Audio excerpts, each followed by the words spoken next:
হওয়ার পরে সবাই তার জন্য দোয়া করছেন এবং প্রশংসাও করছেন। দোয়া করছেন একজন মানুষের জন্য সুস্থ হবার জন্য। আমরা জানি যে শত্রুও যেন মানুষের সুস্থতা চায়, সেটাই কাম্য।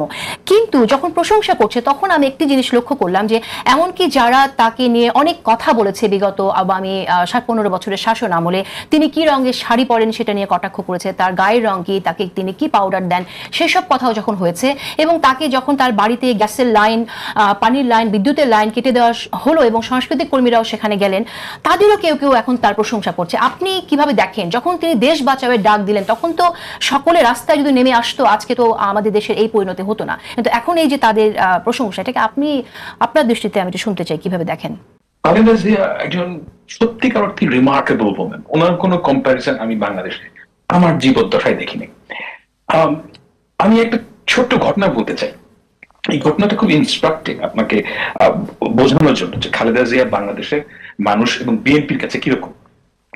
আপনাদের খেয়াল আছে হয়তো ওই 2018 নির্বাচনের আগে there was intense pressure on BNP যে দলটা ভাঙার জন্য। তো সেই নির্বাচনের মাস 6 আগে মির্জা আলমগীর সাহেব অস্ট্রেলিয়া এসেছিলেন। তো আমি তাকে রিসিভ করতে গিয়েছি সিডনিতে, সেখান থেকে ক্যানবেরায় ব্যাক করছি। তো সেই সময় আমি তাকে গাড়িতে জিজ্ঞেস করলাম যে কি অবস্থা, এগুলো সত্য কিনা। তো উনি বললেন yes, there is intense pressure, DGFI, তারপর এনএসআই, ইউজুয়াল টুলস যেগুলো ইন্টেন্স প্রেশার দল ভাঙার জন্য, মামলার হুমকি, এসব কিছু চলছে। আমি শুনলাম। এরপরের প্রশ্নটা আমি তাকে করতে পারছি না। তুমি নিজেই বললেন যে বাবা, আমি খালেদা জিয়াকে ওনার সাথে বেইমানি করতে পারবো না। এই যে ওনার এই মানসিকতা, এখানে একটা জিনিস চিন্তা করে দেখেন যে উনি কিন্তু বলতে পারতেন যে আমি বাংলাদেশের সাথে বেইমানি করতে পারবো না, আমি গণতন্ত্রের সাথে কিংবা বাংলাদেশের মানুষের সাথে বেইমানি করতে পারবো না, কিংবা বিএনপির সাথে বেইমানি করতে পারবো না। কিন্তু না, উনি কিন্তু আমাকে এই কথাটা বলেছেন যে আমি খালেদা জিয়ার সাথে বেইমানি করতে পারবো না।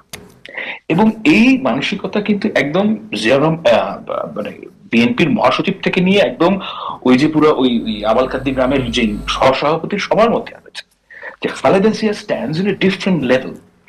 এবং আমরা একটা জিনিস, আপনাকে এই জিনিসটা সবার খুব খেয়াল করা উচিত যে একজন রাজনীতিবিদের আলটিমেট ডেস্টিনেশন কি? প্রধানমন্ত্রী না। মানে প্রধানমন্ত্রী 5 বছর পর একজন না কেউ হবে, and this is greatest necessity. কিন্তু একজন রাজনীতিবিদের ফাইনাল যে ট্রান্সফরমেশন, সেটা হচ্ছে তার পলিটিক্যাল কমান্ড থেকে সে মোরাল কমান্ড পরিণত হয়। Say this is the ultimate destination.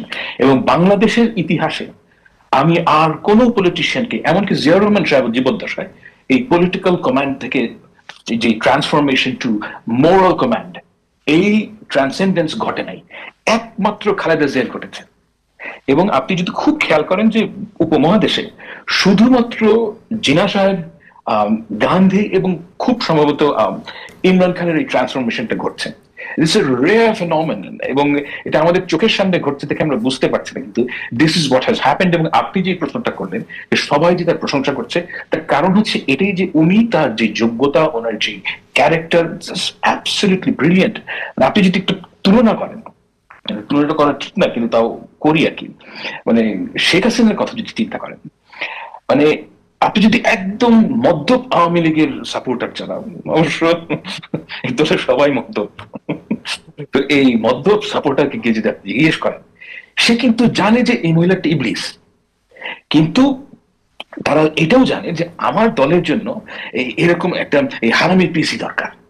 মানে আপনার ওই মানে and I actually acknowledge the wisdom behind that. কারণ হচ্ছে কি যে আওয়ামী লীগ যেই ধরনের একটা ক্ল্যান, এটা যেই ধরনের একটা কাল্ট, সেই কাল্ট চালাতে গেলে আপনার এরকম একটা ডেসপিকেবল, মানে ওইটা আর কি, মানে ওইটাই লাগবে আর কি আপনার। তো এই জায়গাটাই হচ্ছে কি ওনার সাথে খালেদা জিয়ার ডিফারেন্স, এবং এই ডিফারেন্স কোনোদিন মেটান না। এবং উনি ওনার যে স্যাক্রিফাইস বাংলাদেশের গণতন্ত্রের জন্য, বাংলাদেশের মানুষের জন্য, আপনি দেখছেন যে এটা মানুষের রিয়েলাইজেশন হিসেবে, এই যে এখন যারা আগে যারা তার বিরুদ্ধে রাজনীতি করেছে, তাকে নিয়ে কটাক্ষ করে কথা বলেছে, এখন তারাও যখন তার জন্য তার প্রশংসা করছে, তাহলে সেটাকে আপনি কি দেখবেন, রিয়েলাইজেশন হিসেবে দেখবেন নাকি?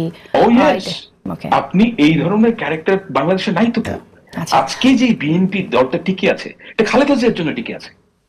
উনি যদি না থাকতো এই দল টিকতো না। আচ্ছা, ওনার যে তাহলে খালেদা ওনার যে জিয়ার strength, খালেদা জিয়ার মানুষ তো মরণশীল, তাহলে খালেদা জিয়ার অবর্তমানে এই দলের ভবিষ্যৎ আপনি কিভাবে দেখেন, কেমন দেখেন? মানে খালেদা জিয়া ওই পেজটা বিএনপি কে নিয়ে এসছেন। হ্যাঁ, মানে খালেদা জিয়ার কারণে বিএনপি যে ফেজটা এসছে এটা থাকবে।